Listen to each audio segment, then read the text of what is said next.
Hello, everybody. I'm Jackie K. Cooper, and I am here today with Daniel Reisinger, who is the director of a tremendously charming film called And Mrs. Daniel, I am so glad I discovered your film and you.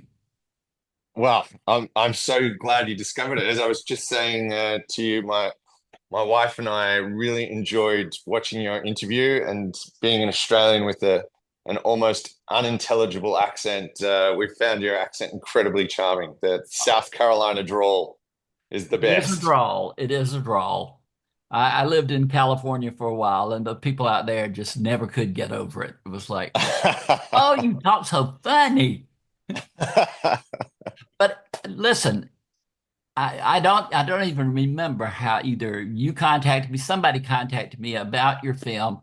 I knew nothing about it except that Billy Lord was in it. And Daniel, I've got to tell you a really crazy thing. I had never seen Billy Lord in a movie. I just knew who she was. And then I see this and I think, oh my gosh, Carrie Fisher's daughters made a movie, I want to see it. And so I started watching it. And I thought, boy, she is really good as the woman Isn't who she? lost her husband. And I even sat there and said, I can see Carrie Fisher in her. And it was Aisha. Aisha, is that her name? Ashling B. Ashley Ashling B. B, who is brilliant, wonderful.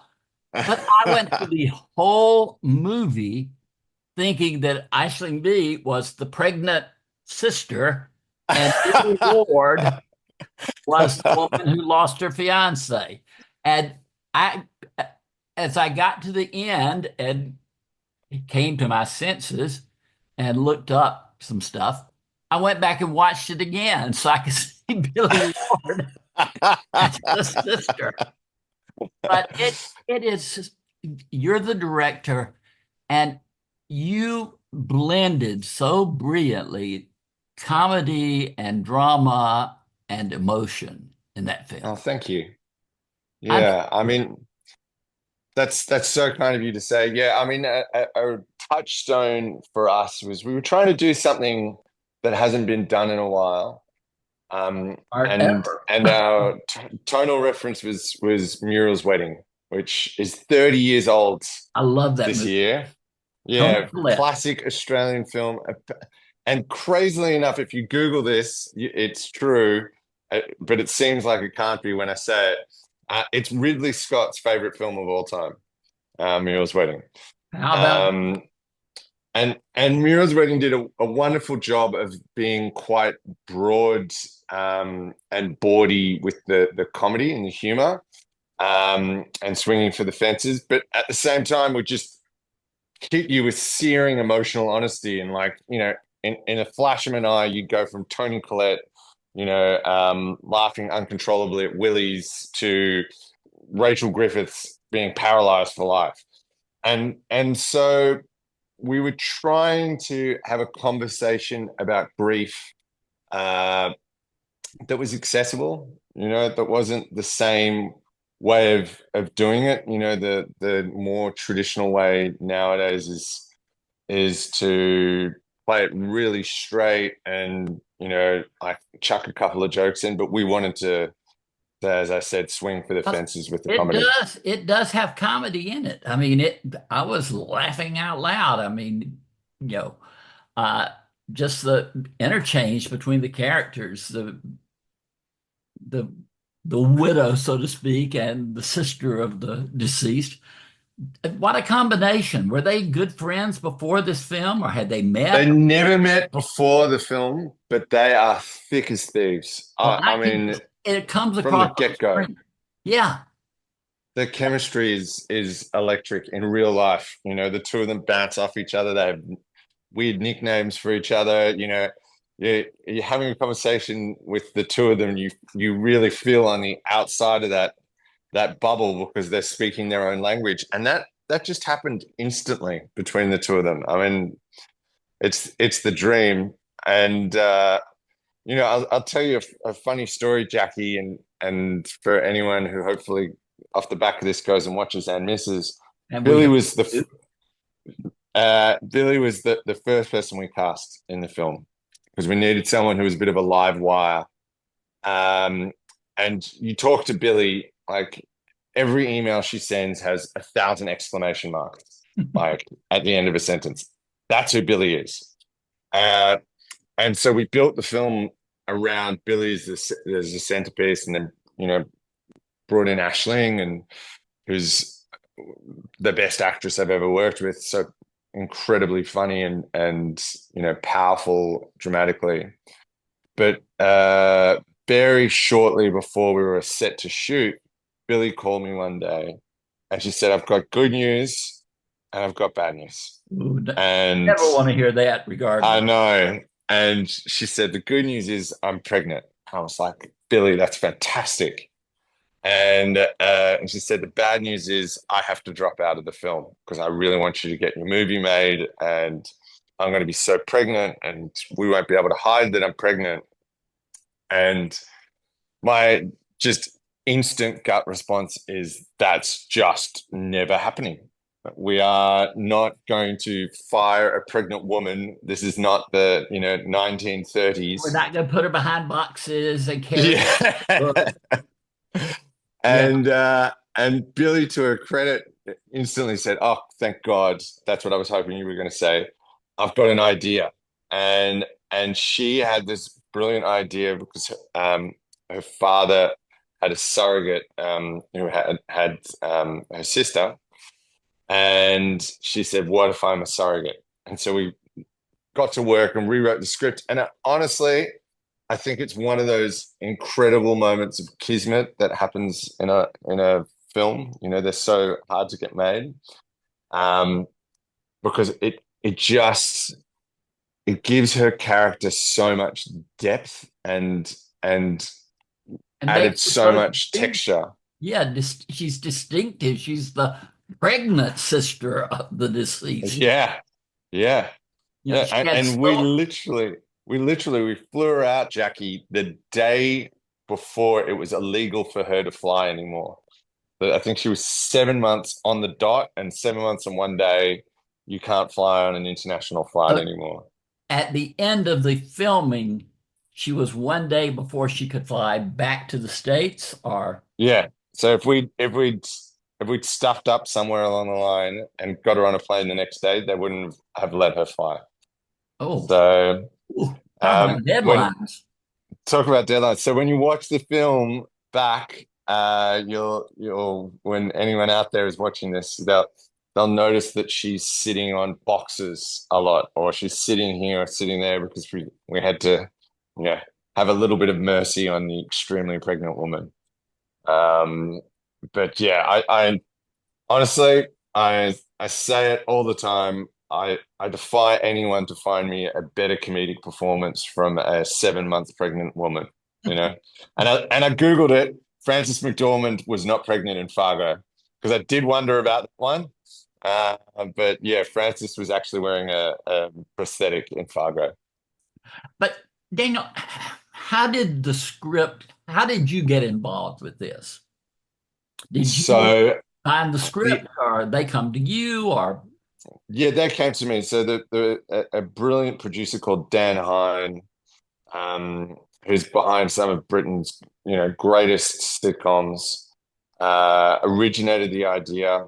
He hired an incredible scriptwriter called Melissa Bubnich. Um, and Melissa was a friend of a friend. I just made a sitcom in the US called Sideswiped with the likes of, Jason Sudeikis, aka Ted Lasso, and speaking of Carolina. Um, uh, we had Christopher McDonald, who's Emmy nominated for Hacks, and Peter Gallagher, Rosanna Arquette. So I was really firmly entrenched in the TV world at that point, and we got introduced by friends. She came over for brunch. She turned up with 2 bottles of prosecco, and I thought, well, this is going to go great. partly? And we had an amazing time hanging out. And as she left, she said, "Would you mind reading my script for me?" I said, "Sure, I'll read your script." Kind of thinking, "Oh well, you've got to do it," begrudgingly. And I sat down at bedtime to read this script. I thought I'll just read the first 5 pages and then I'm going to go to sleep. And as you know from having seen the film, Jackie, it starts. It's a pretty standard rom-com, and then all of a sudden, in 5 minutes in, Colin Hanks dies. So Aisling Bea's fiance dies, and it just completely blindsides you. Uh, it's in the I trailer, wonder, so don't worry, really, guys. There's a lot more to the film. Um, but I but when I got to that part, I really thought, what is this movie?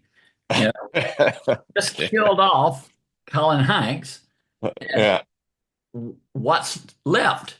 He's dead. yeah, yeah, And then it was just a whole new world. yeah. Exactly. It's so kind of you to say that, Jackie. I really It, like the it film, Daniel. You know that from the start. yeah.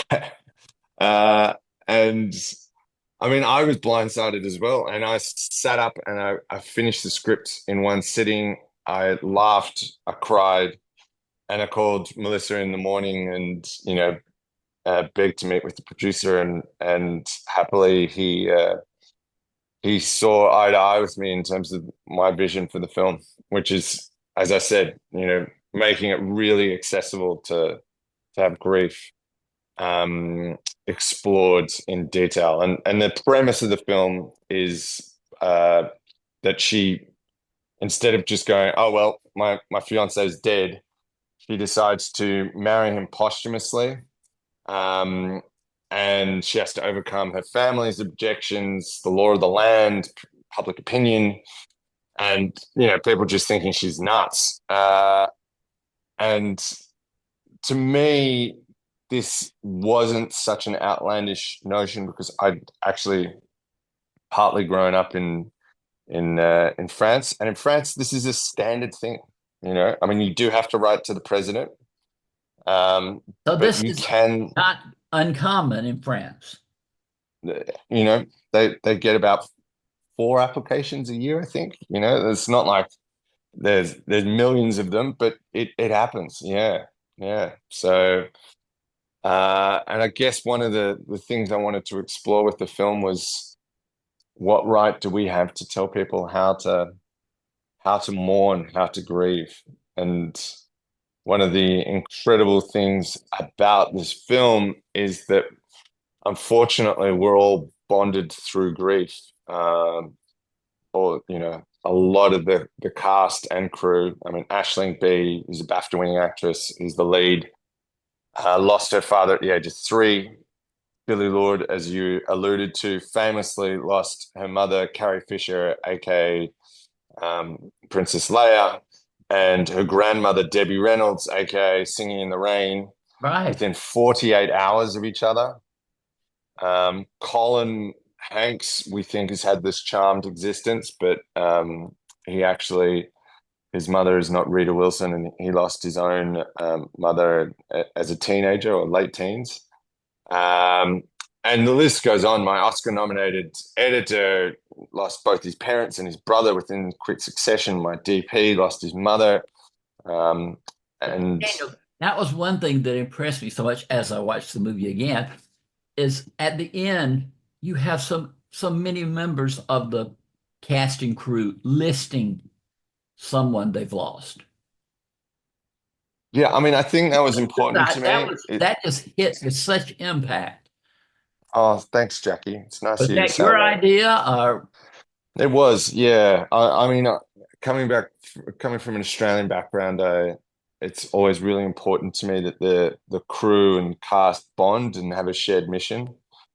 Um, and it was a big part of putting this film together. Unfortunately for me, I mean, I lost uh, I lost my mother on January 30th, 2022, and um, literally days later, I got the call saying that Universal had greenlit the film. Uh, and I think one of the reasons that I connected with the material so much is because my mum had a form of dementia, a rare form of dementia, which was terminal. Um, and I basically, like a lot of people and in America too, I'd been trained as a young Aussie male, you don't cry ever. There's a famous Aussie expression which is have a teaspoon of cement and harden up. Uh, and so I literally hadn't cried for, I don't know, 14, 15, 16 years, whatever, a long, long time. And uh, I got a phone call from my mum one day um, to tell me about her diagnosis. And yeah, she was saying she was scared and, it was horrible. Jesus. I lost Excuse, I lost my sorry. at 14. Oh, I'm so sorry, Jackie. Yeah. That's And horrible. somebody recently was talking to me and they said, "How long did it take you to get over it?" And I said, "I'll let you know when I do, because you never get over it." Yeah, that's beautiful. Yeah. But, Yeah, but I mean, your film encompasses all that. oh, it's nice of you to say that. I mean, I think that was very important to all of us is to bring that. And there's so many parts of it which are from our own grief experiences were worked back into the script. So, like an example, there's a very quick cutaway that you almost won't even notice where there's a pile of grief books being added to, and that was after Carrie passed. Billy had an endless train of people bringing over um, books, Hmm. grief books, as if you've just got to read this book and it's going to Could be solve all helpful. your problems. Yeah. And so we put that in the film.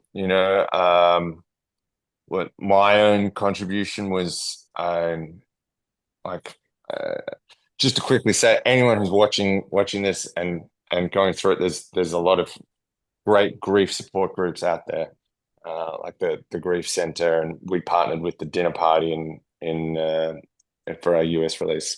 So if you need help, there's people out there. But one of the things I brought to it was planning my mum's funeral was really horrible and and very commercial and very soulless. You're shown through a ring binder and you have to pick out the wood for the coffin and the flowers. So that was something that I put into the script myself and or with Melissa, I should say.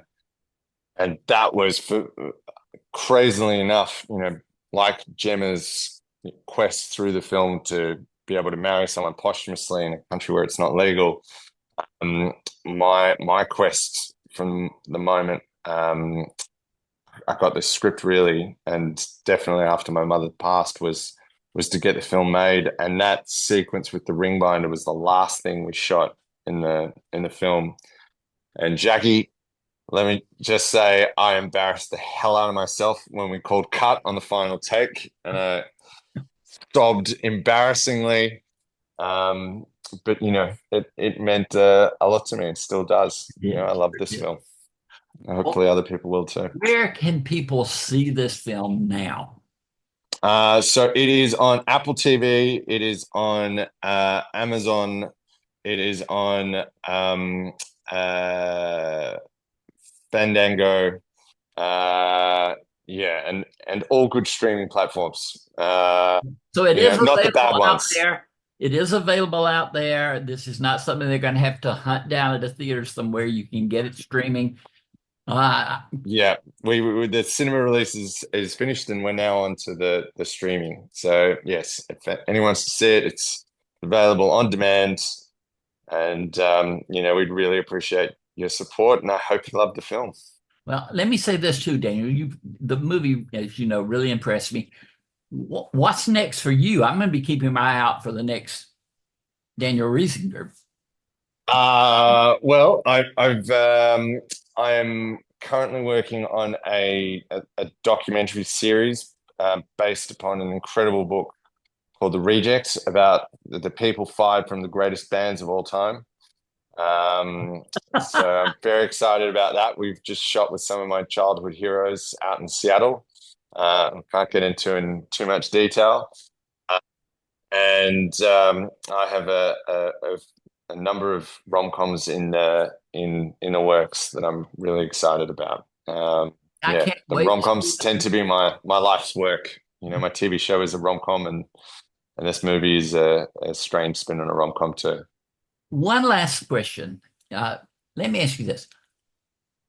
We in the States, and seems all over the world, have gone Australian crazy. Everything, everything great is in Australia. Except for the snakes and the spiders, right?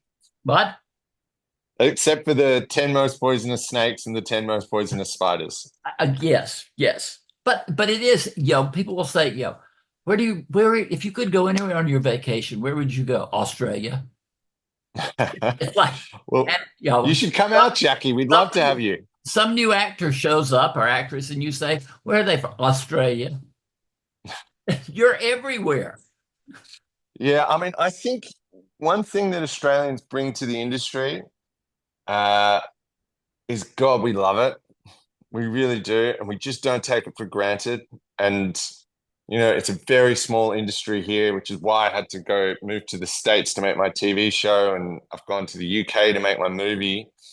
Um, but because we come from humble beginnings, there's a real joy to work, and you get found out pretty quickly in Australia if you're not all about the work and bring a lot of positivity to set. And yeah, I think that enthusiasm is infectious. And every time I see an Aussie doing well, I'm just so proud on their behalf too, and we all kind of band together and lift each other up. That's great. That's great. Well, let me just say to everybody, Daniel's film and and Mrs. Go see it. You Think will Mr. and Mrs., but the Mr. is dead. not the So Mister, it's and Mrs.